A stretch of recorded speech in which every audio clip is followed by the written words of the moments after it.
Good evening, Minister. Thank you very much for your time. Now, trade with the rest of the continent creates more jobs than the trade we have with China, for example, or the European Union, or the United States of America. Why is this area of our economy seemingly not receiving as much focus as it perhaps should? Well, it is receiving focus. In fact, it's our priority, promoting regional integration. The continent is the destination of about a third of our exports, and 2/3 of those exports are value-added products. So all of the products that we are exporting almost are products that are complex and are not just raw materials that we're digging out of the ground, which is the characteristic of our trade with other countries.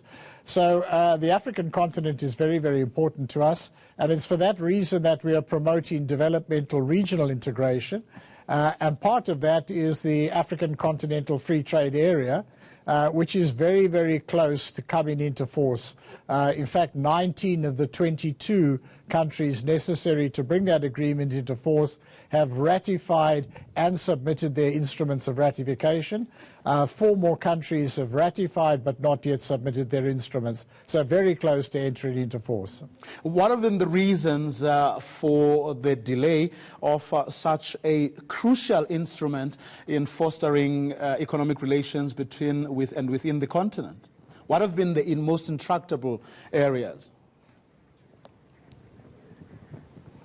Well, I don't think there has been much of a delay. It's been moving very, very fast. And the framework agreements have been signed, and the work will now progress into actually the tariff schedule commitments that will be made both for trading goods and trading services, and that work is likely to commence within weeks.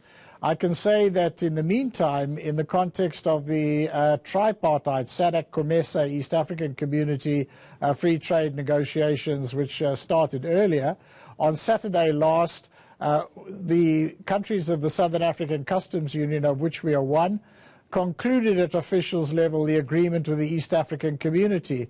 Now, once that is agreed by ministers and ratified, that should open up a very, very significant trade between SACU and the East African Community to the benefit of both our regions.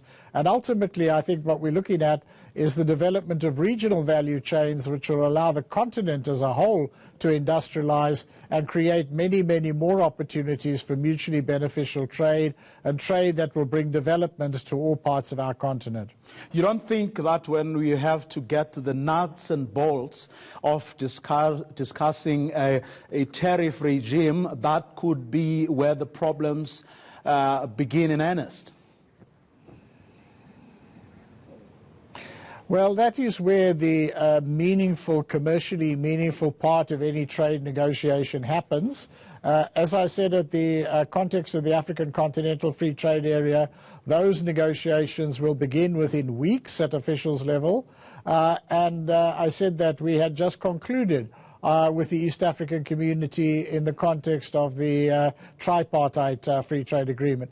So we are on track to broadening regional integration within a developmental integration context, which means that we have to cooperate to establish and embed these regional value chains and higher levels of production and value addition along those value chains, and also address the infrastructure bottlenecks that are in many cases the biggest barriers to intra-regional trade. Well, the infrastructural problems aren't only like, bottlenecks. When you consider, Minister, the fact that many countries on the continent have very, very serious infrastructural deficiencies. So the movement of goods and services is not going to be as easy as many people would wish it to be. Indeed, that is the case, and the infrastructure development that colonialism left us was infrastructure that took products from the mines to the ports and then out of the region. So all the value addition happened outside of our region.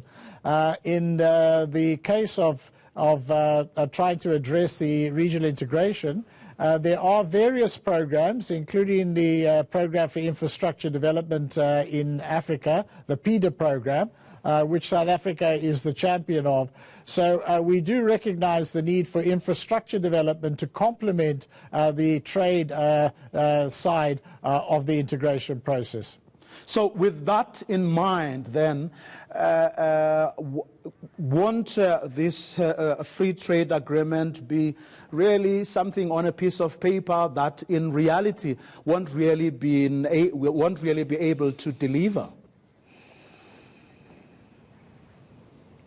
No, I don't think so, because in fact we are trading with ourselves as we stand now. As South Africa, the 250,000 jobs is based on the trade that we have with all parts of the continent, of course concentrated in the Southern African region.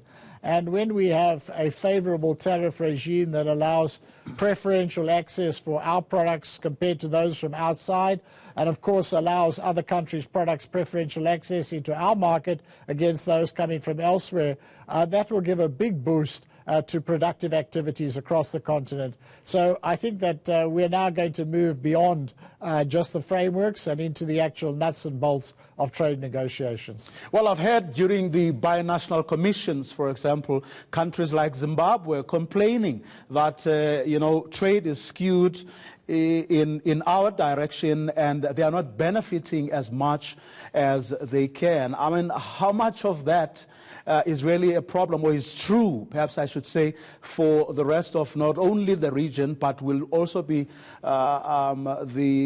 will also apply to other countries on the continent when the new trade agreements fall into place?